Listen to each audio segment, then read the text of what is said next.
नमस्कार दोस्तों, स्वागत है आप सभी का Swami Vivekananda school education channel पर। मैं दीपक मालवी और आज हम पढ़ने वाले टेंस के बारे में। ठीक है, तो टेंस के बारे में आपने सुना भी होगा और पढ़ा भी होगा, तो उसी को हम एक बार यहाँ पर देखते हैं कि टेंस क्या होते हैं, कितने प्रकार के होते हैं। ठीक है, तो टेंस को हिंदी में बोलते हैं हम काल। काल यानी कि टेंस। तो टेंस की बात करने से पहले आपको कुछ चीजें याद होनी चाहिए। अगर आप टेंस पढ़ना चाहते हो, टेंस सीखना चाहते हो, तो टेंस सीखने के लिए आपको कुछ इंपॉर्टेंट चीजें हैं इंग्लिश ग्रामर में, वो अगर आपको याद नहीं है तो आप टेंस नहीं बना सकते। क्योंकि किसी भी सेंटेंस को यदि टेंस के अंदर बनाते हैं हम, यानी कि कोई भी सेंटेंस टेंस का है, एक नॉर्मल सेंटेंस है, इसका हम कैसे पता लगाते हैं? तो इसके लिए हमें सबसे पहले कुछ स्ट्रक्चर देखना पड़ेगा। सेंटेंस का स्ट्रक्चर क्या होता है? तो इंग्लिश में तो अलग होता है, हिंदी में अलग होता है। जो हिंदी में अगर स्ट्रक्चर की बात करें तो इसे मैं यहाँ पे लिखता हूँ सेंटेंस, राम स्कूल जाता है। ये हिंदी का स्ट्रक्चर है और इसमें आपको पता है कि यहाँ पर सबसे पहले क्या आ रहा है? सब्जेक्ट आ रहा है, उसके बाद ऑब्जेक्ट आ रहा है, उसके बाद वर्ब आ रहा है। तो ये हिंदी का स्ट्रक्चर है। और इसी के अपोजिट अगर इंग्लिश के स्ट्रक्चर की बात करें तो इसको इंग्लिश में कैसे लिखेंगे? Ram goes to school. ये इंग्लिश का स्ट्रक्चर, यानी कि हिंदी का स्ट्रक्चर और इंग्लिश का स्ट्रक्चर, इन दोनों में हम क्या करते हैं, थोड़ा देखते हैं कि क्या डिफरेंस होता है। तो यहाँ पर सबसे पहले आता है सब्जेक्ट, वर्ब और उसके बाद आता है ऑब्जेक्ट। तो जैसा कि आपको यहाँ पता चल रहा है कि हिंदी के स्ट्रक्चर और इंग्लिश के स्ट्रक्चर में कितना डिफरेंस है। सब्जेक्ट सेम जगह आएगा, लेकिन जो ऑब्जेक्ट होता है वो कहाँ पर आएगा? थर्ड प्लेस पे क्या आएगा? ऑब्जेक्ट आएगा। ठीक है, तो ये हमने स्ट्रक्चर की बात की है। यानी कि कोई सेंटेंस अगर टेंस के अंदर आएगा तो कब आएगा? उसमें वर्ब आ रही है, यानी कि जो मेन वर्ब होती है ना, अगर मेन वर्ब यूज हुई है, हेल्पिंग वर्ब यूज हुई है, तो क्या रहेगा? टेंस के अंदर आएगा। ठीक है, तो मैं बता रहा था आपको कि टेंस पढ़ने के लिए आपको किन किन बातों की जरूरत होती है, किन किन चीजें, मतलब कौन कौन सी चीजें आपको याद है, तब जाकर टेंस बनेगा। तो सबसे पहले टेंस बनाने के लिए आपको याद होना चाहिए सब्जेक्ट क्या होता है, इसकी पहचान होनी चाहिए। सब्जेक्ट, अब सब्जेक्ट की बात करते हैं तो सब्जेक्ट में क्या क्या आता है? एक तो सब्जेक्ट में आते हैं नाउन। सब्जेक्ट कौन होगा? तो नाउन होगा। अगर सब्जेक्ट नाउन नहीं होगा तो नाउन की जगह क्या होगा? अगर सब्जेक्ट नाउन नहीं होगा तो नाउन की जगह क्या आएगा? प्रोनाउन आएगा। ये पता होना चाहिए। अगर आपको नाउन प्रोनाउन नहीं पता है तो आप टेंस नहीं बना सकते। ठीक है, सब्जेक्ट के बाद दूसरे नंबर पे आता है अपने वर्ब। वर्ब यानी कि क्रिया। अब वर्ब में आपको पता होगा इसके कितने रूप होते हैं? तो इसके 4 होते हैं, B1, B2, B3। 3 तो मुख्य होते हैं। चौथी कैसे बनाते हैं? तो V1 में हम ING जोड़ते हैं और इससे बनता है हमारा V4, यानी कि फोर्थ फॉर्म बनती है वर्ब की। इसी प्रकार एक और होता है V5। वर्ब की 5वीं फॉर्म कैसे बनती है? तो वर्ब की 5वीं फॉर्म बनाने के लिए जो V1 होता है, इसी में हम क्या करते हैं? एस या ES को ऐड करते हैं। उसके बाद क्या बनता है? अपना 5th फॉर्म बनता है। ठीक है, अब यहाँ पर हम उदाहरण के द्वारा थोड़ा सा वर्ब का देख लेते हैं डिटेल। जैसे मान लिया जाए मैं यहाँ पर एक वर्ड लेता हूं गो। आपने इसके बारे में सुना होगा गो। अब इसका क्या है? वर्ब की पहली फॉर्म है। दूसरी फॉर्म की बात करते हैं, दूसरी फॉर्म में क्या आएगा? वेंट आएगा। ये वर्ब की सेकंड फॉर्म होती है वेंट। थर्ड फॉर्म क्या होगी? थर्ड फॉर्म होती है गोन। तो ये तो 3 फॉर्म ऊपर लिखी हुई है। अब मैंने आपको बताया था कि जो वर्ब की फर्स्ट फॉर्म होती है उसमें हम अगर ING जोड़ते हैं तो वर्ब की फोर्थ फॉर्म बनती है। देखते हैं यहाँ पर लिखा है वर्ब की फर्स्ट फॉर्म और इसमें हमने क्या ऐड किया? ING। तो क्या बना? गोइंग बनेगा।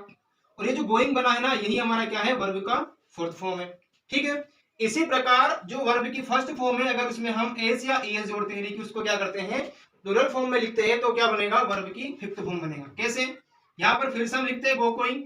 गो लिखा, इसमें एस या ES, आपने जब नंबर पढ़े होंगे, नाउन नंबर पढ़े होंगे, तो आपने वहां पर पढ़ा होगा कि आखिरी लेटर यदि O है, CH है, X है, डबल S है, SH है, ऐसे वर्ड होते हैं। अगर ये है तो हमें S और ES में किसको जोड़ना रहता है? ES को जोड़ना रहता है। तो ये क्या बनेगा? गोज बनेगा, यानी कि वर्ब की 5th फॉर्म है। ये तो नॉर्मल वर्ब की बात की हमने, यानी कि वर्ब अगर ऐसे आपको इसके 5 फॉर्म याद नहीं है तो आप टेंस नहीं पढ़ सकते। फर्स्ट बात, सब्जेक्ट के बारे में जानकारी होनी चाहिए आपको कि नाउन, नाउन क्या होता है, प्रोनाउन क्या होता है। यानी कि सब्जेक्ट की जगह पर हमेशा नाउन या प्रोनाउन का ही प्रयोग होगा। जैसे नाउन में हम किसी को भी ले सकते हैं, राम। यदि नाउन है तो राम, और अगर इसी की जगह हम प्रोनाउन यूज करेंगे तो क्या लिखेंगे? ही लिखेंगे। ठीक है, तो ये सब्जेक्ट की बात हो गई। तीसरी चीज है इसी से संबंधित, उसको और देख लेते हैं। तीसरी चीज और क्या याद होनी चाहिए? तो तीसरी चीज को हम बोलते हैं ऑब्जेक्ट।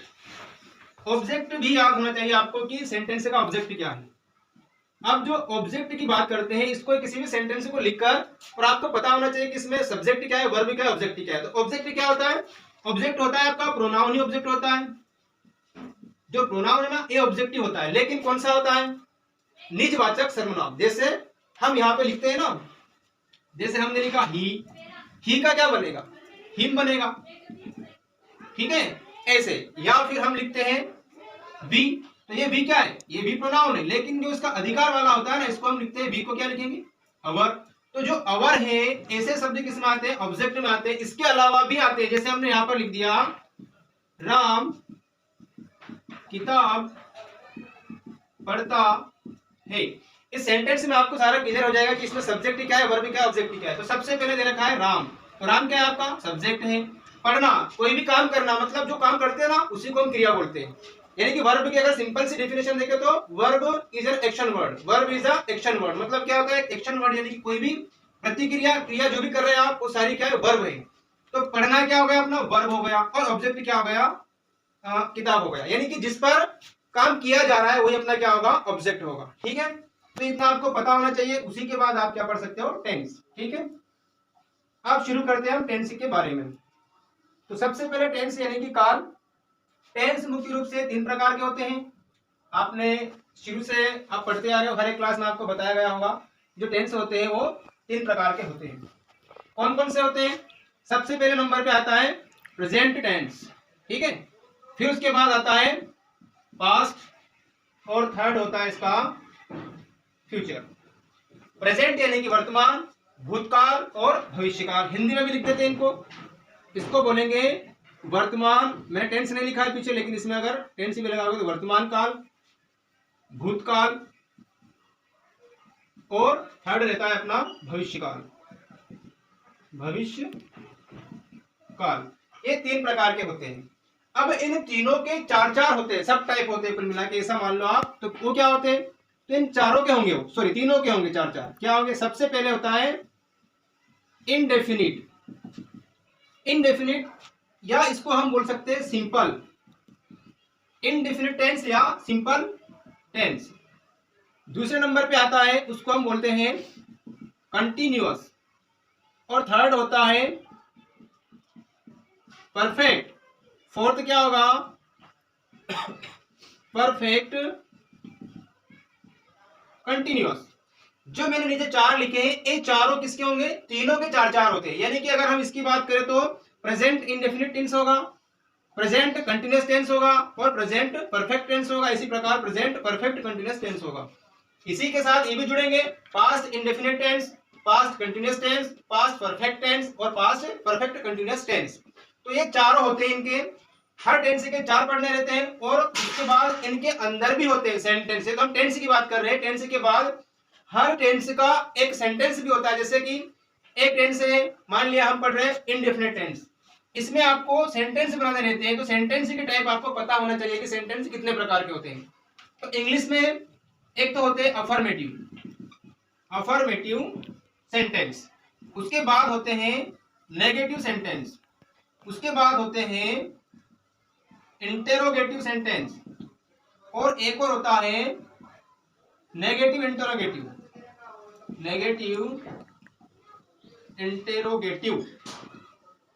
ठीक है। तो ये सेंटेंस के टाइप है। ये अगर आपको ये चीजें पता नहीं है तो आपको ये पता होना चाहिए, तब जाके आप टेंस बना सकते हो, नहीं तो बनाना मुश्किल है। क्योंकि यदि आपको टेंस का इसमें सेंटेंस नहीं पता है तो आप टेंस में कैसे रखोगे इनको? ये तो सारे फॉर्मूले के बेस पर चलने वाला है। तो हम अब शुरू करते हैं सबसे पहले इंडेफिनिट टेंस या सिंपल प्रेजेंट टेंस के बारे में। तो हम शुरू करते हैं प्रेजेंट इंडेफिनिट टेंस की बात करते हैं। तो सबसे पहले तो मैं आपको प्रेजेंट इंडेफिनिट टेंस की पहचान बता देता हूं कि आपको हिंदी में अगर कोई सेंटेंस लिखा है तो वो प्रेजेंट इंडेफिनिट टेंस का है या नहीं, इसकी पहचान कैसे मालूम होगी। ठीक है। तो वाक्य के अंत में क्या आना चाहिए?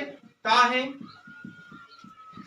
ती है, ता हूं या ती हूं आदि ऐसे वर्ड अगर आ रहे हैं लास्ट में, कोई हिंदी का वाक्य लिखा है उसमें अगर ता है, ती है, ता हूं, ती हूं ऐसे अगर अक्षर आ रहे हैं तो आपका प्रेजेंट इंडेफिनिट टेंस का उदाहरण है या उसका वाक्य है। ठीक है।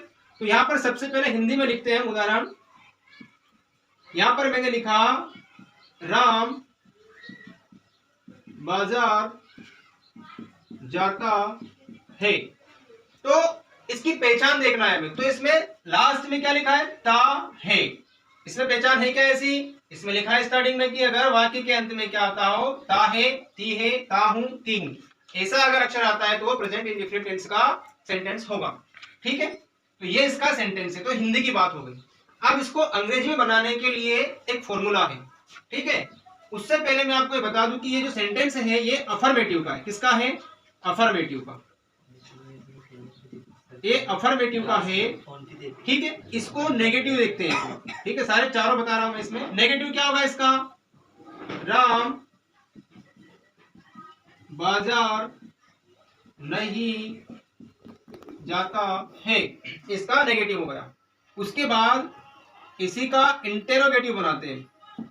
इंटेरोगेटिव कैसे बनेगा, क्या राम बाजार जाता है। लास्ट में क्वेश्चन मार्क का ध्यान रखना है। अगर आपने लास्ट में क्वेश्चन मार्क नहीं लगाया मतलब आपका सेंटेंस गलत हो गया। ठीक है, फोर्थ नंबर पे क्या होता है, नेगेटिव इंटेरोगेटिव। नेगेटिव इंटेरोगेटिव कैसे बनेगा, इसमें क्वेश्चन भी है और नेगेटिव भी है। यानी कि क्या राम बाजार नहीं जाता है, क्या राम बाजार नहीं जाता है, ये आपका हो गया नेगेटिव इंटरोगेटिव। तो ये तो हिंदी में मैंने आपको चारों सेंटेंस के क्या बता दिए, हिंदी में उदाहरण बता दिए कि इसकी पहचान। अफर्मेटिव का है राम बाजार जाता है, नेगेटिव बनेगा राम बाजार नहीं जाता है। इंटरोगेटिव क्या बनेगा, क्या राम बाजार जाता है। नेगेटिव इंटरोगेटिव क्या बनेगा, क्या राम बाजार नहीं जाता है। ठीक है, तो हम पढ़ रहे हैं प्रेजेंट इंडेफिनिट टेंस और इसमें हम चारों सेंटेंस को बनाकर देखेंगे। ये चारों किसके हैं, प्रेजेंट इंडेफिनिट के। कैसे हैं, क्योंकि सभी के लास्ट में देखो ता है, ता है, ता है, ये भी ता है। आप सोच रहे हो कि ती है तो आए नहीं, ता हूं आए नहीं, ती हूं ऐसा नहीं आया, ऐसा भी आ सकता है, कोई दिक्कत नहीं। देखो यहाँ पर जैसे मैं खाना खाता हूं, आ गया ना ता हूं। ऐसा और भी आ सकता है, जैसे मैं खाना खाती हूँ, मैं गाना गाती हूँ, आ सकते हैं सेंटेंस, तो कोई दिक्कत नहीं है। ठीक है ना, तो इसको मैं मिटाकर अब हम बात करते हैं प्रेजेंट इंडेफिनिट टेंस की और इसके अफर्मेटिव सेंटेंस की। तो सबसे पहले लिख रहा हूं मैं यहाँ पर, ये इसको नहीं मिटा रहा हूं। ठीक है, सबसे पहले हम बात करते हैं प्रेजेंट इंडेफिनिट टेंस के अफर्मेटिव सेंटेंस की। तो इसका रूल क्या होता है, अगर आपको रूल पता है तो आप बना सकते हो। सबसे पहले सब्जेक्ट आएगा प्लस वर्ब की पहली फॉर्म, या क्या आएगा फिफ्थ फॉर्म, या आप इसको ऐसे भी लिख सकते हो कि वर्ब की फर्स्ट फॉर्म एस या ईएस प्लस ऑब्जेक्ट। सिंपल सा फॉर्मूला है, सब्जेक्ट प्लस वर्ब की फर्स्ट फॉर्म एस या ईएस प्लस ऑब्जेक्ट। ये अफर्मेटिव का रूल है, अफर्मेटिव सेंटेंस बनाने का रूल है। तो हम इसके इस फॉर्मूले के अकॉर्डिंग इसको इंग्लिश में ट्रांसलेट करके देखते हैं। सब्जेक्ट क्या है इसमें, राम है, वर्ब क्या है जाता है, और ऑब्जेक्ट क्या है बाजार है। ठीक है, सब्जेक्ट लिखते हैं राम, वर्ब की फर्स्ट फॉर्म जाने को क्या बोलते हैं गो, एस या ईएस, तो गो में ईएस जुड़ेगा, और टू मार्केट। अच्छा, आपको ये कंफ्यूजन होगा कि एस किस में जुड़ेगा किस में नहीं जुड़ेगा, है ना, इससे कंफ्यूजन होते हैं। ये मैं आगे क्लियर करूंगा इसको भी कि किस वर्ड में या कौन सी वर्ड में एस या एस जुड़ेगा, किस में एस या एस नहीं जुड़ेगा। ठीक है, तो ये तो हमने बना लिया प्रेजेंट इंडेफिनिट टेंस का अफर्मेटिव सेंटेंस। एक और देखते बनाकर, जैसे राधा गाना गाती है, राधा गाना गाती है, तो राधा सिंग्स सॉन्ग, राधा गाना गाती है। अफर्मेटिव सेंटेंस के ही रूल बना रहे, सेंटेंस बना रहे हैं हम सारे। तो इसमें कितने हो गए, 1 2, ठीक है। तीसरा यहाँ पर देखते हैं।